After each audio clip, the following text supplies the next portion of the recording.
క్రీస్తుకే మొదటి స్థానం. బ్రదర్స్ వాళ్ళు చెప్పాలి, క్రీస్తుకే మొదటి స్థానము. మన జీవితంలో దేవునికి మొదటి స్థానం ఇవ్వాలి అనేది నేర్చుకోవాలి. ఏదున్నా ఏదేమైనా దేవునికి మొదటి స్థానం ఇస్తే దేవుడు మనలను మొదటి స్థానంలోనే ఉంచుతాడు. ఆయనకు మనము బాబు ఏంటి విను, ఆయనకు మనము మొదటి స్థానం ఇవ్వకపోతే దేవుడు మనకి కూడా మొదటి స్థానము ఇవ్వడు. బైబిల్లో ఒక మాట రాయబడి ఉంది, నన్ను ఘనపరచువారిని నేను ఘనపరచెదను. ఫస్ట్ ఆఫ్ ఆల్ దేవుణ్ణి ఘనపరచాలి. దేవుడు కూడా మన జీవితంలో ఘనపరుస్తాడు. అది చదువులో కావచ్చు, ఉద్యోగంలో కావచ్చు, జీవితంలో ఏదేమైనా సరే దేవుడు మనల్ని ఏం చేస్తాడంటే ఘనపరుస్తాడు. అందుకని మొదటి స్థానము దేవునికి మనము ఇవ్వాలి. ఈరోజు ఉదయకాలం ప్రొద్దున్నే మొట్టమొదటిగా లేచి దేవునికి మొదటి స్థానం ఇచ్చిన వారు చేయొద్దండి.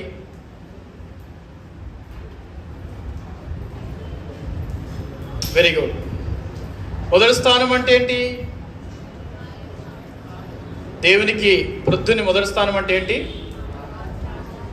అర్థం కాలే అలా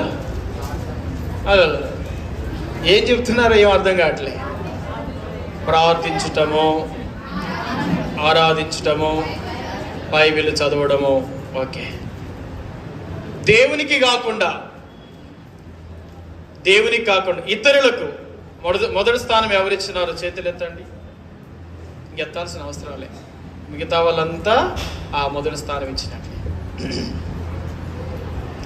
మొట్టమొదట లేవగానే ఫస్ట్ ఆఫ్ ఆల్ మనము దేవునికి మొదటి స్థానం ఇవ్వాలి అని అంటే, మనము లేచినది మొదలుకొని వెంటనే సెల్ ఫోన్ చూసుకునేది కాదు, మనుషులతో మాట్లాడేది కాదు. మొట్టమొదట లేవగానే మన పడక నుండి మనం లేవగానే మోకాళ్ళు వంచి దేవునితో మాట్లాడాలి. తర్వాత దేవుడు మనతో మాట్లాడతాడు. దేవుని వాక్యము చదివినప్పుడు ఆయన మనతో మాట్లాడతాడు. ఎప్పుడైతే దేవునికి మొదటి స్థానం ఇస్తావో అప్పుడు మన జీవితంలో ఫలితము అనేది చూస్తాం, అద్భుతం అనేది చూస్తాం.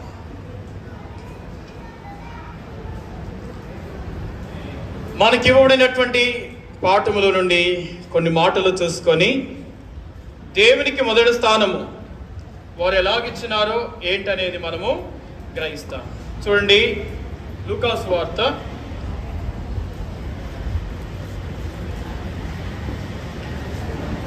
14వ అధ్యాయం. లూకాసు వార్త 14వ అధ్యాయము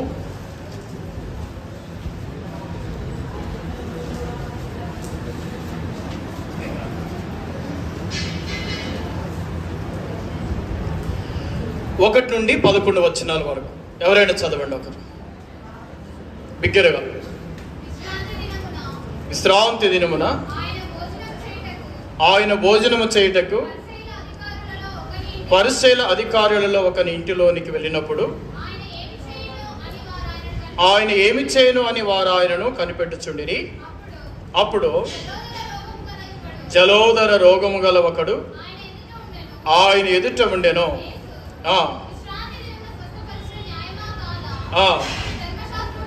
బైబిల్ చూడాలి పిల్లలు, ఎవరొస్తారు వెనక చదువు.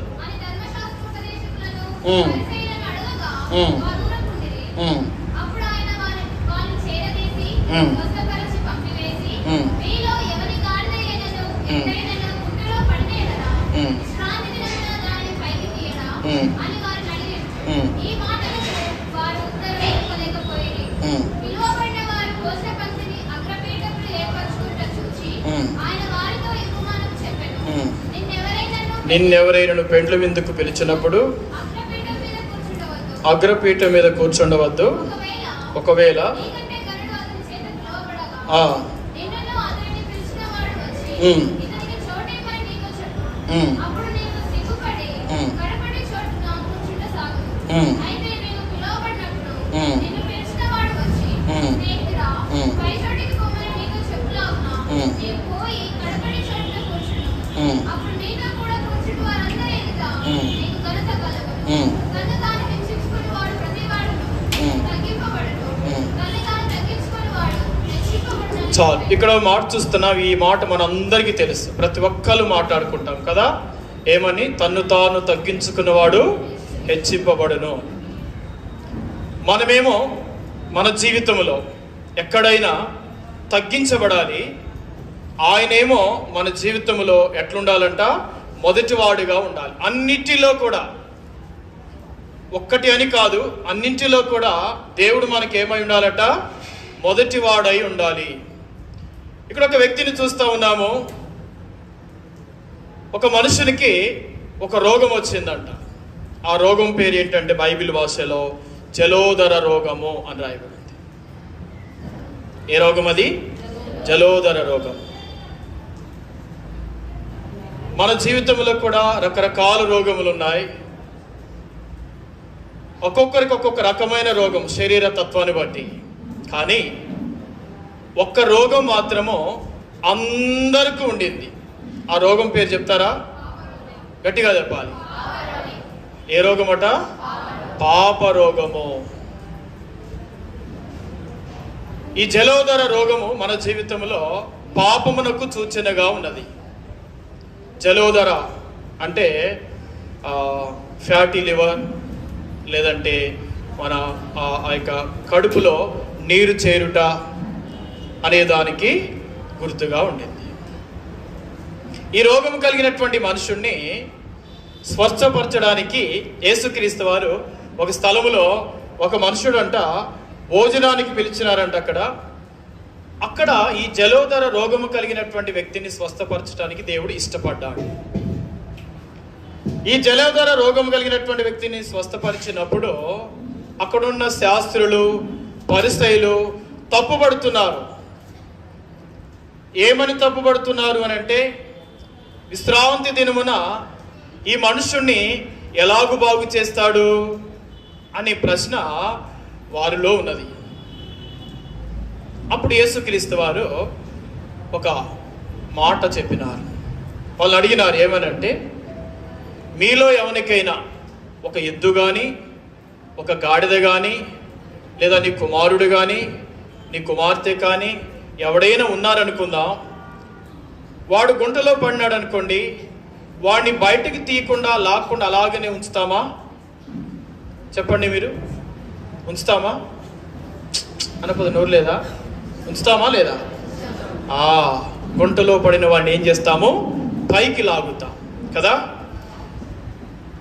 మనం అనేక సార్లు చెప్పుకుంటాం, దైవ సేవకులు కూడా చెప్తారు, మనము మన జీవితంలో పాపము అనేటువంటి ఆ గుంటలో పడినప్పుడు, పాపమని ఆ గుంటలో పడినప్పుడు మనం కూడా లేవనెత్తబడాలి.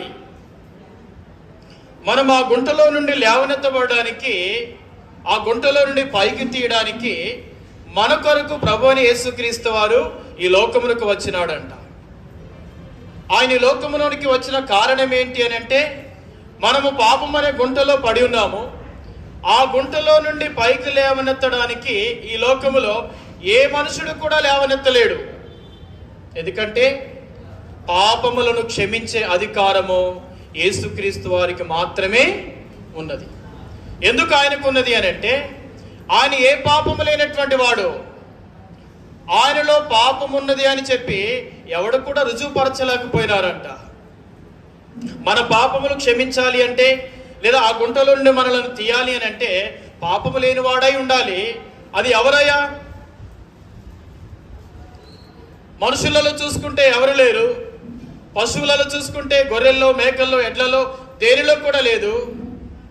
మరి ఎవరి ద్వారా, దేని చేత ఉంది అని అంటే, ప్రభువైన యేసుక్రీస్తు వారు మాత్రమే మన పాపపు గుంటలో నుండి మనల్ని ఏం చేయగలడంట?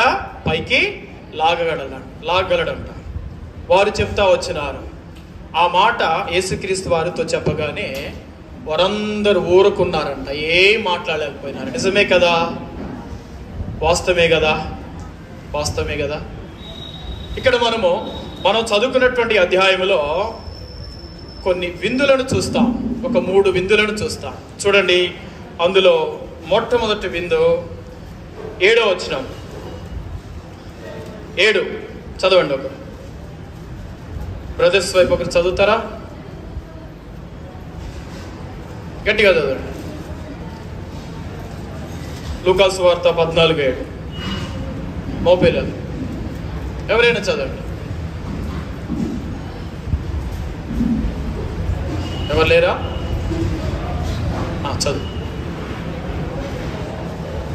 చదవండి అమ్మా, ఆడపిల్లలు చదవండి. పిలువబడిన వారు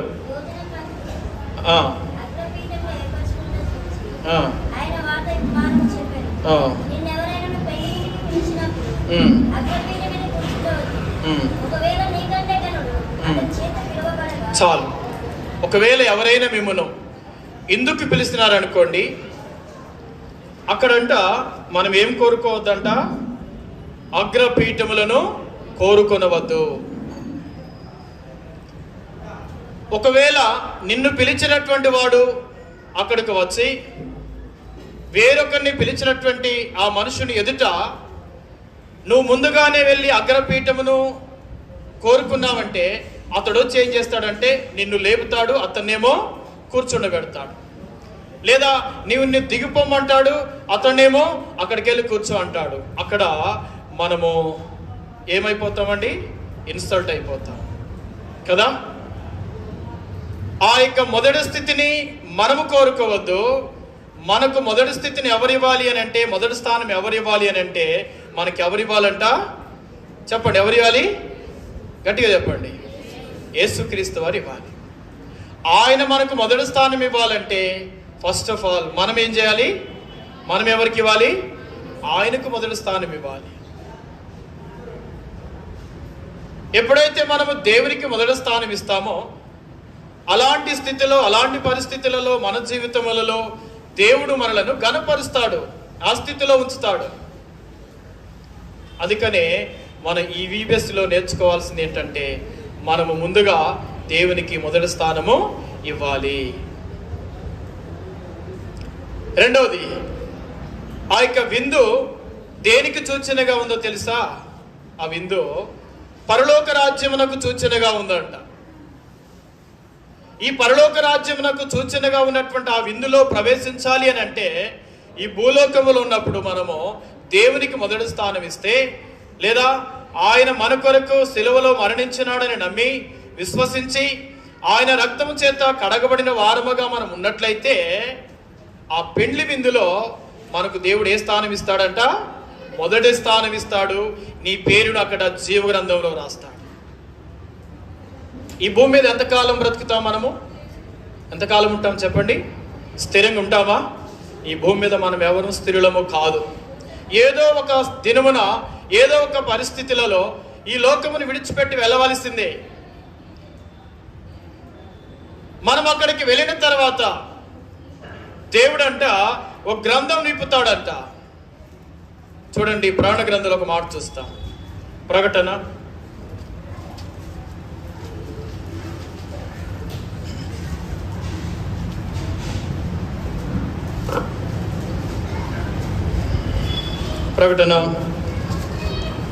21వ అధ్యాయము 15వ వచనం ఒక్కరు చదవండి.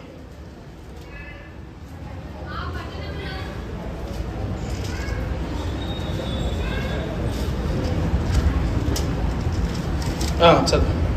20వ అధ్యాయం 15వ వచనం. ఎవని పేరైనను జీవ గ్రంథమందు వ్రాయబడినట్టు కనబడని ఎడల వాడు అగ్నిగుండములో పడవేయబడను. చాలు. మన పేరు ఎక్కడ ఉండాలంట? ఉందా మరి జీవ గ్రంథములో?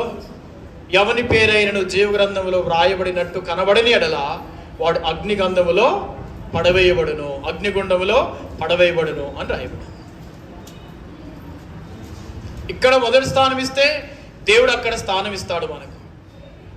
మనం అగ్రపీఠములు మనం కోరుకోవద్దు, అది దేవుడు మనకి ఇవ్వాలి.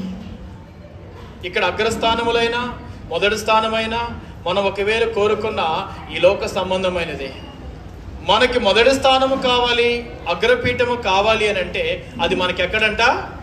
పరలోక రాజ్యములో ఉండాలంట. పరలోక రాజ్యములో మనకు ఆ స్థానం ఉండాలి అని అంటే మన పేరు ఎక్కడ వ్రాయబడాలా? జీవ గ్రంథమందు వ్రాయబడి ఉండాలి.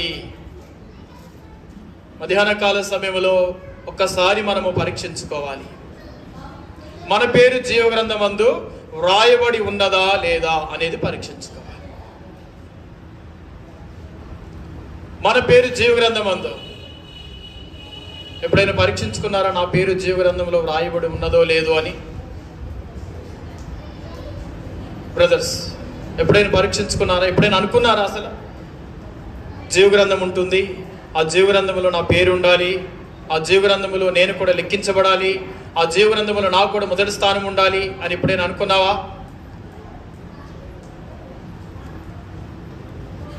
మన పేరు జీవ గ్రంథంలో రాయబడి ఉండాలి అని అంటే ప్రభువైన యేసుక్రీస్తు వారి ఎదుట మనము మన పాపములను ఒప్పుకోవాలంట. మన పాపముల విషయమై పశ్చాత్తాపం అనేది రావాలంట. ప్రభు సన్నిధానములో కన్నీరు కార్చాలంట, ప్రార్థన చేయాలి, మొరపెట్టాలి. ప్రభువా, నా యొక్క పాపమును క్షమించుము, నీ రక్తము చేత నన్ను కడుగుము, నా పేరు జీవ గ్రంథంలో రాయుము, నా పేరు మొదటి స్థానంలో అక్కడ ఉండాలి, నీతిమంతులు పిలువబడుతున్నప్పుడు నా పేరు అందులో ఉండాలి, నేను కూడా అక్కడ పిలువబడాలి అని మనం కోరుకోవాలంట. అలాగే ఎప్పుడైనా మనము కోరుకున్నామా లేదా? ఒకవేళ కోరుకోకపోతే ఇప్పుడైనా దేవుడు సమయాన్ని మనకు ఇచ్చినాడు, ఈ సమయమునైనా మనం సద్వినియోగం చేసుకోవాలి. ఒకసారి పరీక్షించుకోండి, నా పేరు జీవ గ్రంథంలో ఉందా లేదా, అక్కడ నాకు మొదటి స్థానం ఉందా లేదా అనేది ఒక్కసారి పరీక్షించుకోండి. ఇప్పుడైనా ఆ స్థానం ఉంటే నీవు గొప్పవాడు, ఆ స్థానం ఉంటే నీవు గొప్ప వ్యక్తివి. ఇంకో మాట చూస్తాను చూడండి, అదే లూకా సువార్త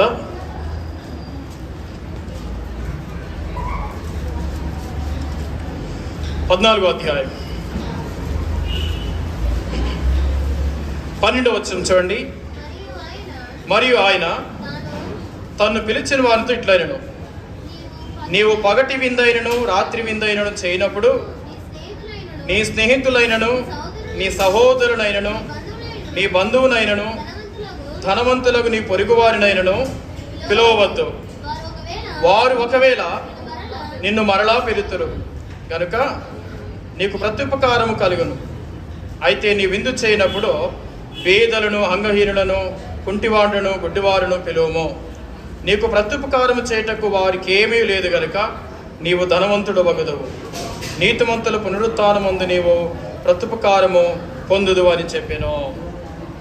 ఇప్పుడు గమనించండి, ఇది రెండో విందు. ఒక విందు మనం ఏర్పాటు చేసినప్పుడు అంట మనం ఎవరిని పిలవాలంట? చెప్పండి, ఎవరిని పిలవాలి? బంధువులు కాదంట, స్నేహితులు కాదంట, ఇరుగు పొరుగు వారిని కాదంట. కానీ మనం ఎవరిని పిలుస్తాం చెప్పండి? నిజంగా చెప్పండి, ఎవరిని పిలుస్తాం? బంధువులే పిలుస్తాం. ఎందుకంటే మనం ఎంత పెడతామో మళ్ళీ వాళ్ళు మనకి అంత పెట్టాలి, లేదా వాళ్ళకి ఎంత పెట్టినామో మళ్ళీ వాళ్ళు మనకి ఇక్కడే ప్రత్యుపకారాలు చూసుకుంటాం.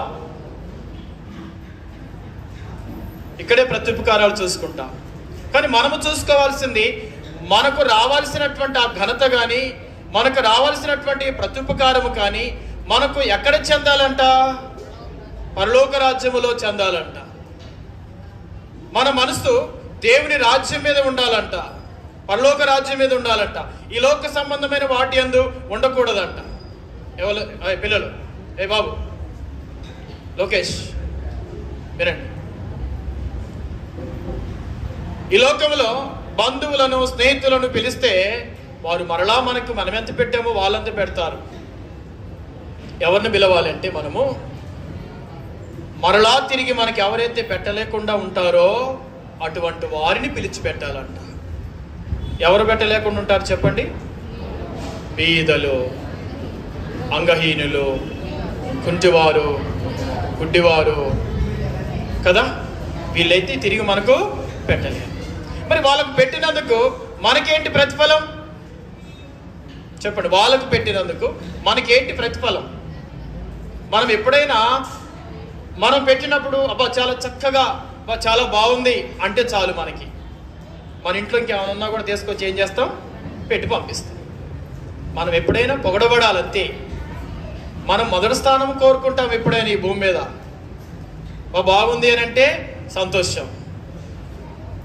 మనుషులు మన ముందే పొగుడుతారే తప్ప అవతలికి వెళ్ళిన తర్వాత ఏం చేస్తారు? మనలను తిడతారంట.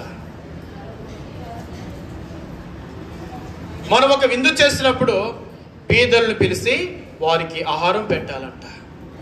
గుడ్డివారిని పిలిచి వారికి ఆహారం పెట్టాలంట. కుంటివారిని పిలిచి వారికి ఆహారం పెట్టాలంట. మనకు పెట్టలేని ఆ స్థితిలో ఉన్నటువంటి వారికి పిలిచి మనం ఏం చేయాలట? వారికి ఆహారం పెట్టాలంట. అది పునరుత్థానమందు మనకు ప్రతిఫలముగా దేవుడు బహుమానం ఇస్తాడంట. పునరుత్థానమందు ఏం చేస్తాడు? బహుమానం ఇస్తాడంట. ఆ బహుమానం కావాలి అని అంటే మనం అలాగ చేయాలి. బైబిల్ కూడా ఒక మాట ఉంది, బీదలను కనికరించేవాడు యెహోవాకు అప్పించేవాడు. చెప్పండి ఒకసారి, బీదలను కనికరించేవాడు యెహోవాకు ఇవ్వగలుగుతాం అప్పు దేవునికి? మనుషులకే తప్పు ఇవ్వగలుగుతాం కదా, గొప్పవారికి అప్పు ఇవ్వగలుగుతాం. మనం దేవునికి అప్పు ఇవ్వాలి అని అంటే ఈ లోకములో ఉన్న బీదలను మనం ఏం చేయాలట? కనికరించాలంట. వారికి మనం పెట్టాలంట. నీ మనసు కానీ, నీ ఆలోచన కానీ, నీ హృదయం కానీ నీకు ప్రత్యుపకారం ఎక్కడ కలుగుతుందని ఉండాలి అని అంటే దేవుని దగ్గర ప్రత్యుపకారము కలుగుతుందని ఎంచుకోవాలంట. అది కనబడదు ఇప్పుడు నీకు. నువ్వెవరికైనా వారికి పెట్టినప్పుడు, ఇప్పుడు నీ బంధువులు పెడితే ఏం చేస్తాడంటే వాళ్ళు తిని వెళ్ళిపోయి చెప్తారు, అబ్బా చాలా చక్కగా పెట్టినారు, చాలా బాగా పెట్టినారు, చాలా ఖర్చు పెట్టినారు, మటన్ పెట్టినారు, చికెన్ పెట్టినారు, బిర్యానీ పెట్టినారు, వాళ్ళు చెప్తారు వెళ్ళి. కానీ కుంటివాడు, పేదవాడు ఎవరికైనా చెప్తాడా? వాడు కడుపు నిండింది అని అంటే అబ్బా నా కడుపు నింపినాడయ్యా. ఇప్పుడు నీవు ఆ బీదవానికి పెట్టినటువంటి ఆహారమునకు ప్రతిఫలము దేవుడు పరలోక రాజ్యములో ఆయన రాసి ఉంచుతాడంట. నీకెంత ఇవ్వాలి, నీ బహుమానం ఏంటి అనేది అక్కడ రాసి ఉంచుతాడంట. మన జీవితంలో ఎప్పుడైనా అది కోరుకోవాలి. మన జీవితంలో ఎప్పుడైనా ఏం చేయాలి? అది కోరుకోవాలి. చూడమాట 14వ అధ్యాయము లూకాసు వార్త 14వ వచనం. నీకు ప్రత్యుపకారము చేయుటకు వారికి ఏమీ లేదు గనుక నీవు ధన్యుడువో. చాలు. ఏం చేపడతావు నీవు? ఎప్పుడు ధన్యుడు అవుతావు? ఎప్పుడైతాం ధన్యులము? ఏమండి, మనం ధన్యులం కావాలంటే ఏం చేయాలా చెప్పండి? ధన్యులము కావాలి అంటే మనం ఏం చేయాలి? ఎవరికి భోజనం పెట్టాలి? పేదలకు భోజనం పెట్టాలి. కుంటివారికి, గుడ్డివారికి భోజనం పెట్టాలి. అప్పుడు నువ్వు ధన్యుడుగా పిలవబడతావంట. ఈ లోకములో ఒకవేళ నిన్ను అలాగో పేదలు పెట్టినప్పుడు నిన్ను పిచ్చోడు అనొచ్చు, ధన్యుడని ఎవరు అనరు. కానీ దేవుని దృష్టిలో నువ్వు ఎవరివంట? ధన్యుడువు. దేవుని దృష్టిలో మనము ధన్యులము చేయబడ్డానికే ప్రభువైన యేసుక్రీస్తు వారిని మనం విశ్వసించేది, మనము నమ్మేది. ఈ లోకంలో మనలను ఎవరు ధన్యులు అన్నా అనకపోయినా మనలను ఎవరు అనాలంట? ధన్యులని దేవుడు అనాల. ఇంకో మాట చూడండి, అదే లూకాసు వార్త 14వ అధ్యాయం 15వ వచనం. ఆయనతో కూడా భోజన పంక్తిని కూర్చున్న వారిలో ఒకడు ఈ మాటలు విని దేవుని రాజ్యములో భోజనం చేయవాడు ధన్యుడని ఏమి రాయబడి ఉంది? భోజన పంక్తిని కూర్చున్న వారిలో ఒకడు ఈ మాటలు విని దేవుని రాజ్యములో భోజనం చేయవాడు ధన్యుడని ఆయనతో చెప్పాడు. ఎవరంట ధన్యులు?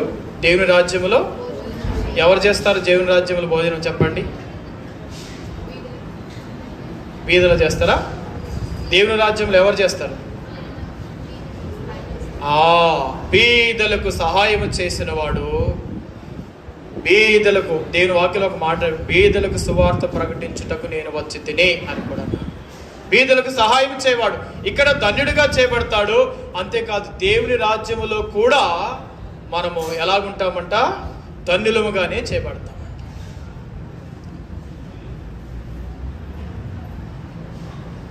ధన్యులముగానే చేయబడతామంట.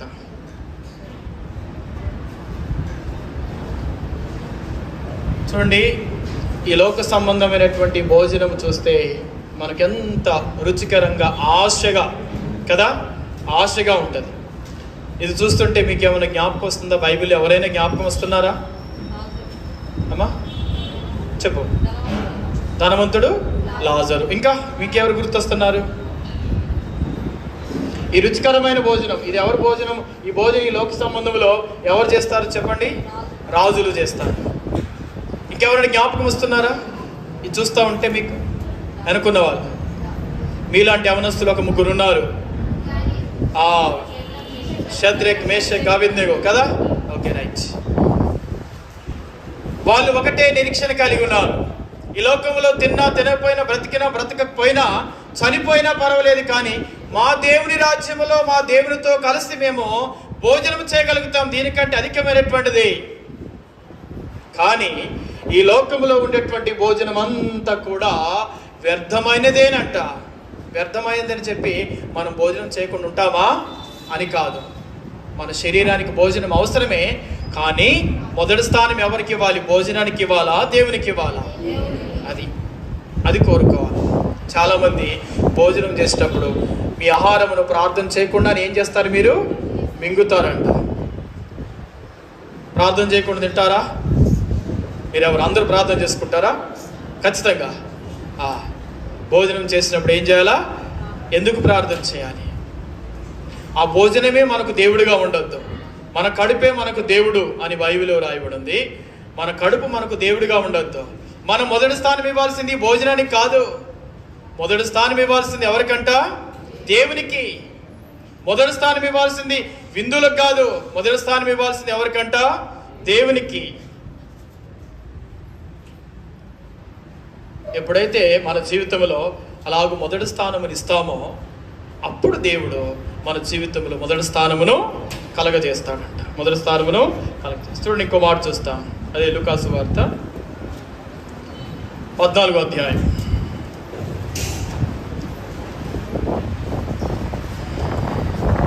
17వ వచనం చదవండి. బైబిల్ చూడండి అందరూ. 17వ వచనం. ఇందు కాలమందు రండని పిలువబడిన వారితో చెప్పుటకు తన దాసుని పంపెను.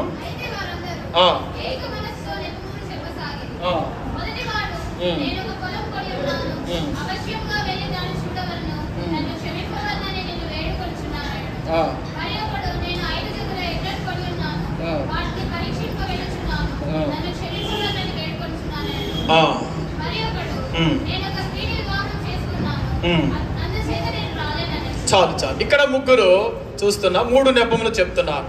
ఆయన దేనికి పిలిచినాడు అంటే వీళ్ళ ముగ్గురిని గట్టిగా చెప్పాలి. దేనికి పిలిచినాడు? విందుకు పిలిచినాడు. అసలు ఏంది విందు విందు విందు? తిండి గురించి చెప్తా ఉన్నారు ఏందన్నా మీరు అనుకోవచ్చు. మీరు అలాంటి ఆలోచన మీకు వచ్చున్నదా? రాలే కదా.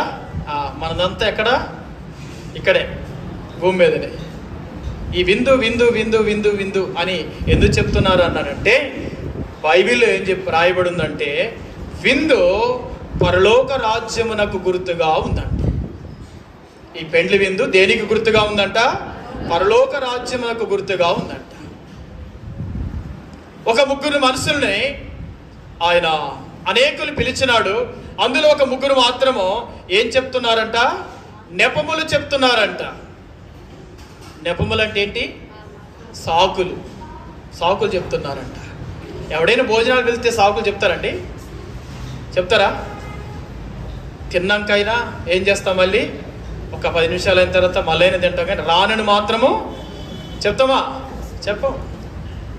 కానీ ఇక్కడ విందు గురించి ఎందుకు అంత ప్రత్యేకంగా రాయబడి ఉంది అని అంటే ఆ యొక్క విందు దేవుని యొక్క రాజ్యమునకు సూచనగా ఉన్నదంట. దేవుని రాజ్యమునకు సూచనగా ఉన్నదంట.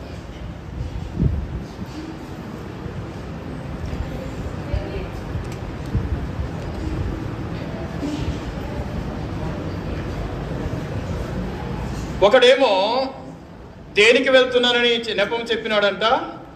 దేనికట? మన పొలమును ఏం చేసినాడంట? చదవండి ఒక్కరది.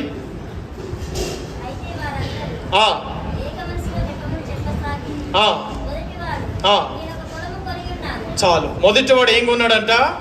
ఒక పొలమును కొన్నాడంట. పొలమును కొని సాకు చెప్పి ఈ విందుకు రాకుండా ఆ పొలానికి వెళ్ళిపోయిండంట. ఇందులో ఆ భోజనములో తాను పాలు పంపులు లేనివాడుగా ఉన్నాడంట. మిస్ అయిపోయినాడు. అంటే దాని అర్థం ఏంటి అని అంటే, మనము పరలోక రాజ్యమునకు వెళ్ళడానికి, ఆ ప్రేమ విందులో పాలు పొందడానికి, మధ్యాకాశముల విందులోనికి వెళ్ళడానికి వెళ్ళలేని పరిస్థితి ఏంటాయనంటే, మనలో ఉన్నది ఒక నెపము. తనదే కాదు, మనలో కూడా కొన్ని నెపములు ఉన్నాయి.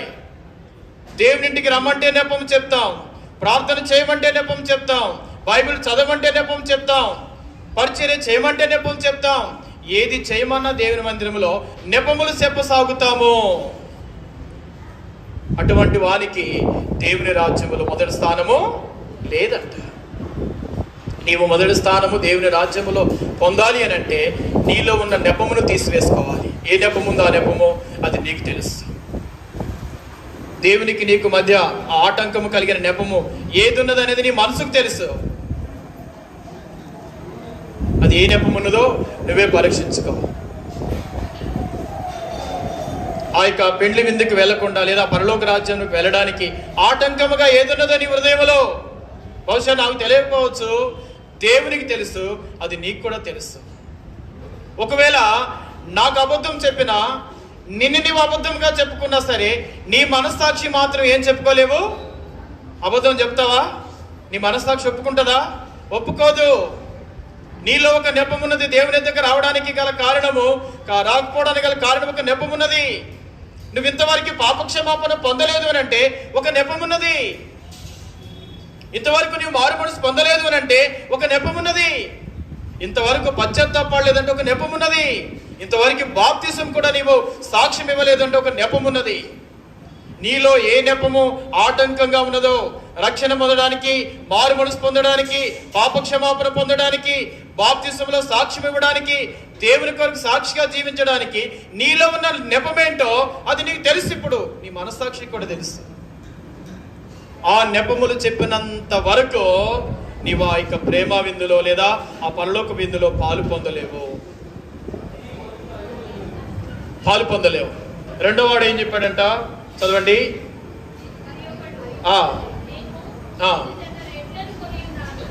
ఏం కొని ఉన్నాడంట? ఇవేంటి కనబడుతున్నాయా మీకు? ఏంటివి చెప్పాలి అందరు గట్టిగా. బ్రదర్స్, వెనుకున్న వాళ్ళు కనబడుతున్నాయా? చెప్పండి, ఏంటయ్యి? గట్టిగా. నాకు వినపట్ల బ్రదర్స్ చెప్పేది. మనల్ని అంటారు కదా, ఎద్దున్నట్టు ఏమైందిరా నీకు అని అంటారా లేదా? అంటే ఏం బాధపడాల్సిన పల్లె. ఎందుకు అని అంటే, ఎడ్లు ఏం మోస్తున్నాయి చెప్పండి? ఏం మోస్తాయండి ఎడ్లు? కాడిని మోస్తాయి, దున్నుతాయి, పని చేస్తాయి. అందుకే దేవుడు ఒక మాట అన్నాడు, ప్రయాసపడి పాప భారమును మోసుకొనుచున్న సమస్త జనులారా నా యొద్దకు రండి, నేను మీకు విశ్రాంతిని కలగజేసేదను. నా కాడి ఎలాగుంటుందంట? తేలికగా ఉంటుంది. మన బరువేమో ఆయన మోసుకున్నాడు. ఆయన సులువైన కాడినేమో దేవుడు మనకిస్తున్నాడు. నేను ఒక జత ఇడ్లను కొనడానికి వెళ్తున్నాను, అవి చూడడానికి వెళ్తున్నాను, నేను కూడా రాను అని నెపము చెప్పినాడట. తను కూడా ఆ విందులో పాలు పొందడానికి యోగ్యతను ఏం చేసినాడట? కోల్పోయినాడు. ఇంకో వ్యక్తి చూడండి, నేను ఒక స్త్రీని వివాహం చేసుకొని ఉన్నాను. చాలు ఏంటంట ఇంకోటి ఏం చెప్పినాడు? నేను ఒక స్త్రీని ఏం చేసుకున్నాను? వివాహం చేసుకుని వెళుతున్నాను, నేను కూడా రాను. ఈ విధంగా 3 నెపములు చెప్పినానంట. ఇప్పటి వరకు పెండ్లి విందు అని చూసుకున్నాం కదా. ఆ స్త్రీ ఎవరో తెలుసా? ఆ స్త్రీ ఎవరు? ఒకవేళ ఒక స్త్రీని పోల్చుకుంటే ఈ లోకములో ఎవరిని పోల్చినట్ట? క్రీస్తు యొక్క సంఘమును ఎట్లా పోల్చాడట? స్త్రీగా పోల్చాడు. సంఘము ఆయన శరీరము, మనము ఆ స్త్రీగా, మనము ఆ ఎడ్లముగా, మనము ఆ యొక్క భోజనశాల ప్రేమ విందుగా. అందులో మనం పాలు పొందలేకపోతే దేవుని రాజ్యములో మనకు స్థానము లేదు. అయితే ఇవి 2 అంచెలు గల ఖడ్గము, దేవుని వాక్యం అని చెప్పినట్లు ఇవి మన జీవితంలో నెపములు. ఏదైతే నీ జీవితంలో దేవునికి నీకు మధ్య ఆటంకముగా ఆ పోరాటం ఉంటుందో, శరీర పోరాటమో, ఆ నెపమును నీవు తీసివేసుకున్నప్పుడు దేవుని రాజ్యములో నువ్వు ఏం పొందుతావంట? పాలు పొందుతావంట. చూడండి, ఒక మాట చూస్తాము, 21వ వచనం.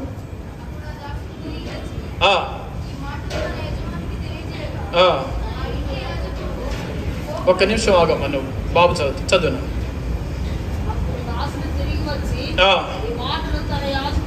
ఈ మాటలు తన యాజకుని తెలియజేయగా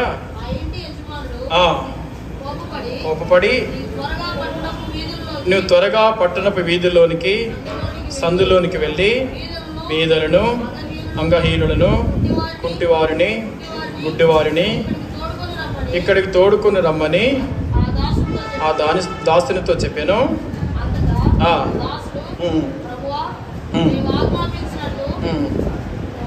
చేసిద్దిలే కానీ చాలు. అక్కడ ప్రేమ విందులో పిలిచినటువంటి వారు నెపములు చెప్పినారు. ఇక రాజమార్గంలోనికి వెళ్ళు, రాజమార్గంలోకి వెళ్ళి కనబడిన వారందరిని పిలుచుకొనిరా. అక్కడ గుడ్డివారు ఉంటారు, కుంటివారు ఉంటారు, ఎవరైనా బేదలు ఉంటారు.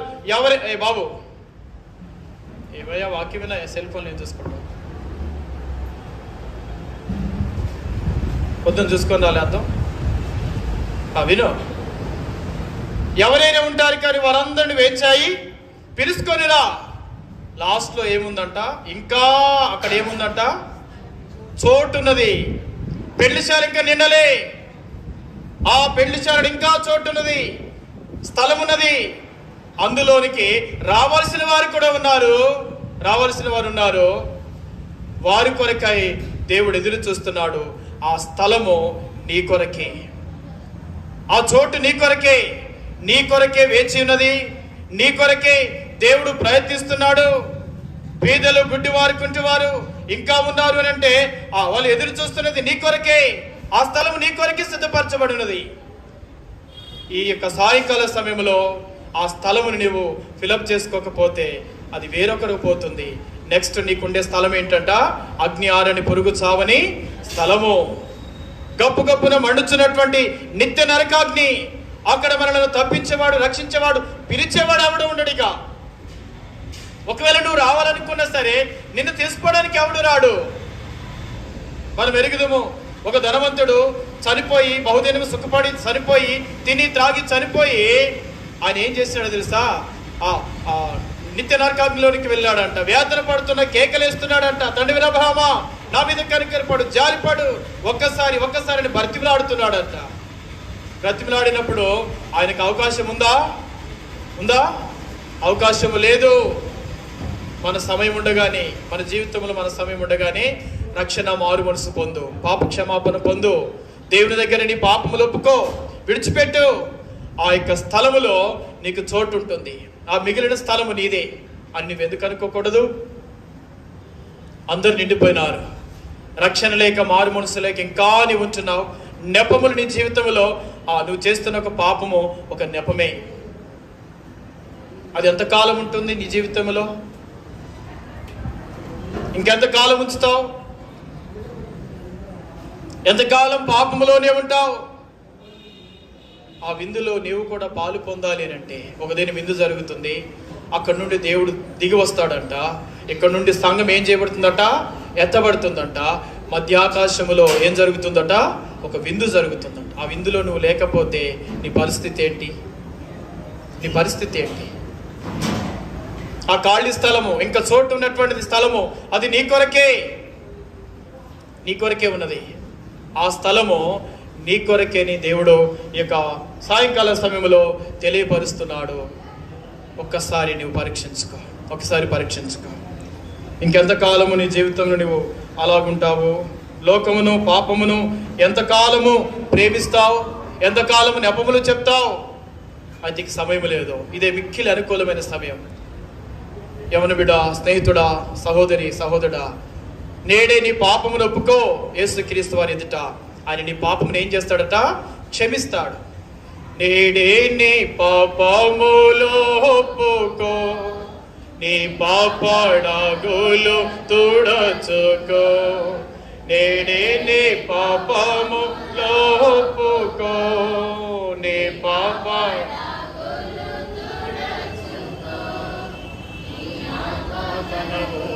శుద్ధిపరచుకో, నీ ఆత్మ తనవుల శుద్ధిపరచుకో.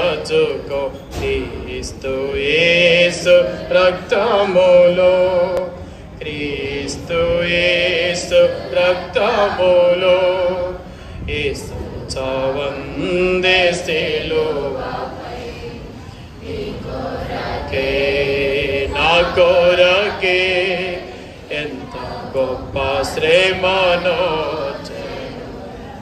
నీ కొరకే, నా కొరకే. చూడండి, కణిత వాక్యము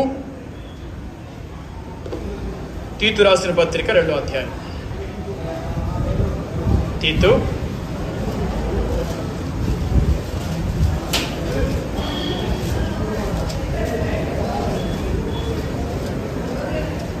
2వ అధ్యాయము 11వ వచనం. ఒకసారి చదవండి ఎవరైనా. ఏలైనగా సమస్త మనుషులకు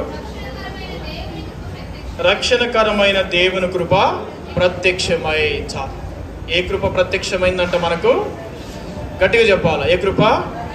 రక్షణకరమైన ఆ దేవుని కృప. ఆ రక్షణకరమైన దేవుని కృప ఈ సాయంకాల సమయంలో దేవుడు నీకు అనుగ్రహిస్తున్నాడు. అది నువ్వు త్రోసివేస్తే, నిర్లక్ష్యం చేస్తే ఇక నువ్వు తప్పించుకోలేవు. ఇంకా సాకులు చెప్తూ జీవిస్తే దేవుని రాజ్యానికి, ఆ పెండ్లి విందుకు నువ్వు వారసుడవు కానేరవు. ఈరోజు మనకు 6వ పాఠము. మన పాఠం పేరు ఏంటి అని అంటే, సాకులు చెప్పు వారిని యేసు గద్దించుట. చెప్పండి అందరూ. ఓకే, ఆయన నిన్ను కూడా గద్దిస్తున్నాడు. ఇంకెంతకాలం సాకులు చెప్తుంటావు? ఎంతకాలం సాకు చెప్తుంటావు? అయితే ఇప్పుడే తీర్మానం చేసుకో, ప్రభువు యేసుక్రీస్తు రాజ్యంలో నీవు చేరుతావు. రండి ప్రార్థన చేస్తావు. ప్రభుత్వం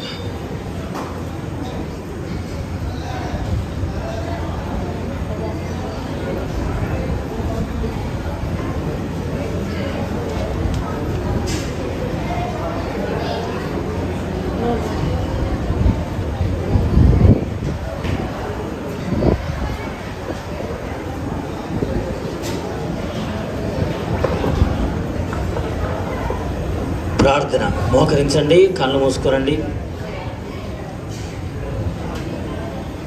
విందు, పరలోకము లేక దేవుని రాజ్యానికి గుర్తుగా అందరు కళ్ళు మూసుకోరండి. నీ పేరు దేవుని గ్రంథములో వ్రాయబడిందా అనే ఒక మాటను ముందు విన్నారు. నిజంగా నీ పేరు దేవుని గ్రంథంలో వ్రాయబడిందా? వ్రాయబడాలంటే నీ పాపము విషయమే నువ్వు పశ్చాత్తాపడి నీ కొరకు యేసు ప్రభు వారు చేసిన శిలువ కార్యాన్ని నువ్వు అంగీకరించాలి. పాపం ప్రభు దగ్గర ఒప్పుకోవాలి. హృదయంలో అలా ప్రార్థన చేసుకో. ఆ దేవుని విందులో, దేవుని రాజ్యంలో పాలు పొందుట కొరకు ఏ సాకులు చెప్పకుండా, సాకులు చెప్పిన వారిని యేసు ప్రభు వారు గద్దించాడు కదా. అలా నీవు ఏ సాకు చెప్తున్నావో మారు మనసు పొందకుండా, ఇంకా ప్రభువును అంగీకరించకుండా ఇంకా విందులో పాలు పొందకుండా నువ్వు ఏ ఆటంకము లేక ఏ కారణం చెప్తున్నావో దాన్ని బట్టి యేసు ప్రభువారు నిన్ను గద్దించకముందే ఇప్పుడే ప్రభువా నేను నా హృదయాన్ని నీకు ఇస్తున్నాను, నా పేరు నీ గ్రంథములో వ్రాయము అని చిన్న ప్రార్థన చేసుకో.